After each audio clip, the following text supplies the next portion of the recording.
दादा तुम्ही देखील अनेक वर्ष ऊर्जा खातं सांभाळलंय, मी सांभाळलेलं आहे, पण एक नवीन गोष्ट माझ्या लक्षात आली, आपणही सांभाळलेलं आहे।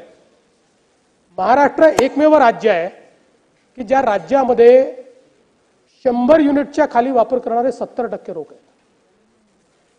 आणि यातलं आश्चर्य काय माहितीये, गडचिरोलीमध्ये 100 युनिटपेक्षा कमी वापर करणारे 42% आहेत आणि महाराष्ट्रामध्ये 70% आहेत। गडचिरोली जास्त श्रीमंत आहे का? मुळामध्ये आता याच्यावर फोकस करण्याची आवश्यकता आहे। आपल्याकडे वर्षानुवर्ष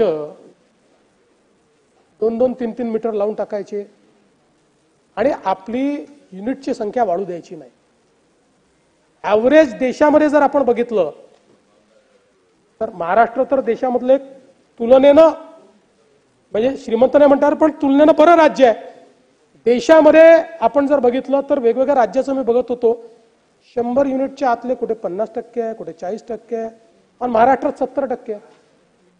त्यामुळे आता हळूहळू ज्यावेळी आपण इलेक्ट्रॉनिक मीटर लावू त्यावेळी हे जे 100 युनिटवाले आहेत त्यांचा खरा युनिटचा काय कन्झम्पशन आहे हे आपल्या लक्षात येईल आणि त्यातनं आपली जी परिस्थिती आहे ती अजून सुधारेल आणि त्यातनं मला असं वाटतं की आपण चांगल्या प्रकारे हे खातं निश्चितपणे चालवू शकू।